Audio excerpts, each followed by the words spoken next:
What's going on, everybody? It is your boy QuestX coming back at you once again with another video, and I really want to discuss this debacle of a decision by Netflix to cancel Luke Cage. I did a video initially reporting my feelings on it and how I felt overall about the decision of the network heads to do what they did, the story that was put out, and how I am not buying it for 1 second that there was creative differences behind the lens. This show critically was heralded by critics. Now, I know before I start that and I say that, there are always going to be those critics of critics who say, well, critics don't always get things right, okay? And you're absolutely correct. But I look for consistency when it comes to certain series, or if a particular network is pumping out series like the CW. If you look at the CW, the critics usually are pretty spot on with their positives and their negatives about series. And there's pretty much been no bias when it comes to it. Netflix, I felt, Rotten Tomatoes has done that exact same thing. It's been very consistent. Usually season 1 of each series, critics herald the writing, or they dislike it, and the audience loves the series, okay? And Netflix, what they do is they go by based on screening and clicks and how many times people watch it, and it's and who tunes in to watch the actual series, and then they will pump out a new season. I can understand why Iron Fist, and I said this in my last video, I could totally understand why Iron Fist got canceled. Iron Fist got canceled because, honest to God, the characters did not translate.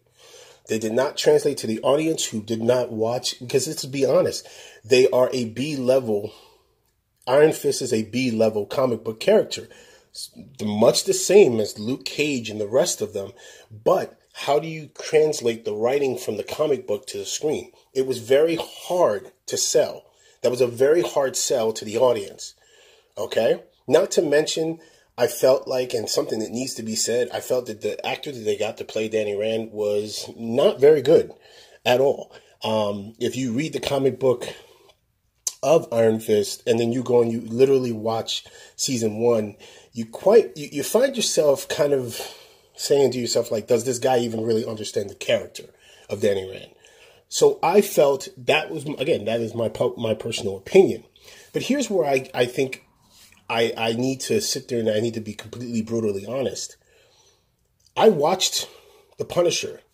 The Punisher was graphic, it was intense, it was visceral, and I really felt that Jon Bernthal understood the character that was Frank Castle, which means it translated to the audience in which they were aiming for.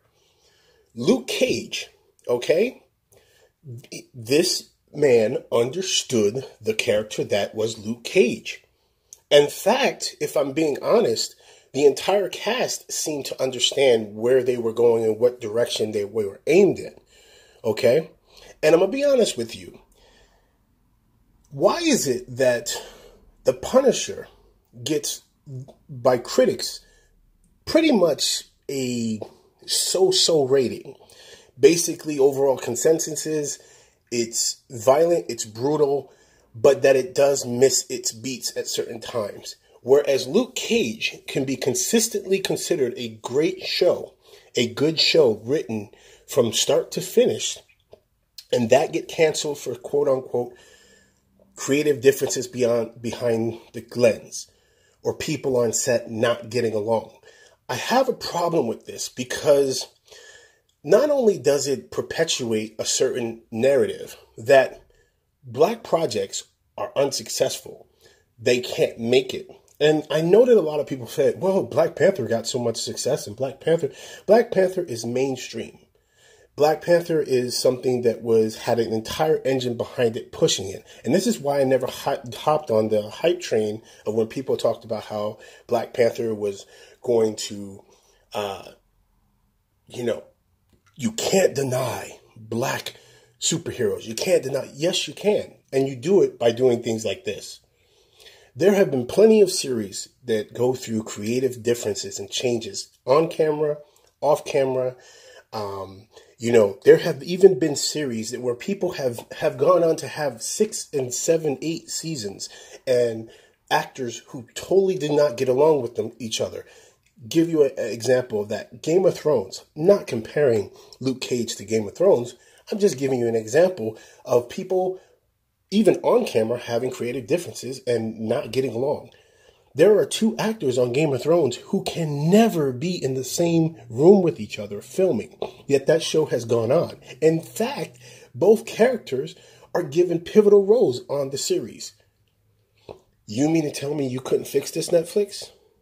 Or was the prospect of having the Bushmaster and his intricate storyline and how emotionally deep-rooted and impactful his storyline and character would have meant to a potential team-up with Luke Cage for season 3, and how it would have they would have formed their own team that wouldn't have looked a certain way, wouldn't have come across to a certain demographic as relatable? Could it have possibly been that you guys did not want to take that risk? I have to ask that question. I think it's a viable question to ask.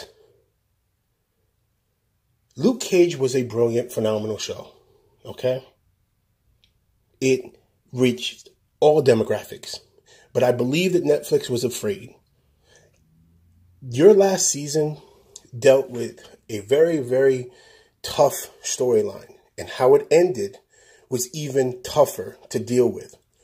And you mean to tell me that Daredevil gets a season 3 when Daredevil has had nothing? And I'm sorry, and I don't mean to get on Daredevil fans.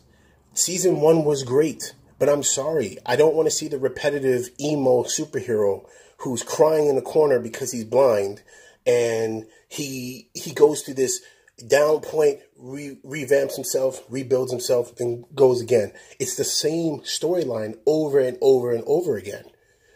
You mean to tell me that that is more of a show that needs to get 3 seasons, whether when Luke Cage is a superhero who effectively is forcing change within the community and how the world views his community, and how it branches out and shows you that there is no black and white to a Bushmaster, a classic example. There is no black and white to a villain or a hero.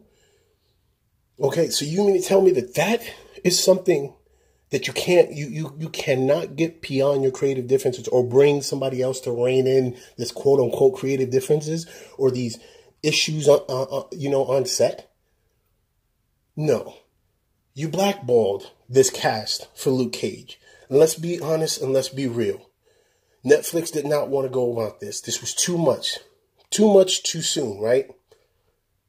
And then people wonder why I defended Monique when she came and she talked about Netflix, and Monique's husband talked about Netflix. And when I talked about and I brought up that whole show, Nappily Ever After, that movie with Sanaa Lathan, who, don't even get me started on her, who and what she represents outside off the camera and how she is. But they gave her that. But everybody's supposed to just clap and say, oh, well, Netflix is giving us black entertainment. Come on, guys. Wake up. This is effectively one of the biggest mistakes on Netflix's behalf. Okay? And I know a lot of people saying, well, can another place pick it up? They could. But the team that was dealing with this show was brilliant. And I just think that at the end of the day, this shows and highlights, again, Netflix is willing to take on shows that deal with political issues, that deal with social and economic issues.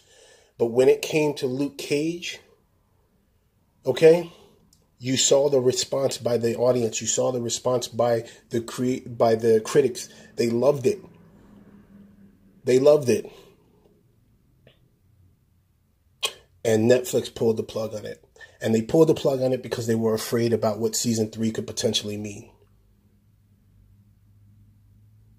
The fact is that, I'm sorry, Jessica Jones can get her own show. And Jessica Jones' show, and let's be honest, it's a female empowerment centric show. She can get her own show, right? That character can get her own show, which promotes an agenda. But when we get our own show, creative differences, pull the plug right away. No, Netflix, you were waiting to pull the plug. This is why I stand with Monique. This is why people need to really reevaluate when they're talking about bringing black superheroes on screen. Look at who is promoting it, look at who is part of the team, and look at who they're trying to aim to get as far as the audience. It's clear as day that Netflix was looking to cash in on Luke Cage because of his guest appearance on Jessica Jones. They were looking to get a money grab, but the series took off and fans loved it. And so they gave us season 3, and then they didn't think that fans were going to love that, and fans loved that. And then you know what they did? They said, oh, no, sorry, we can't keep this going. Because what do all of the series and shows do? They mirror what's going on politically and socially. I wonder what season 3 of Luke Cage would have looked like in this current climate. It's your boy Quest X. I'm out.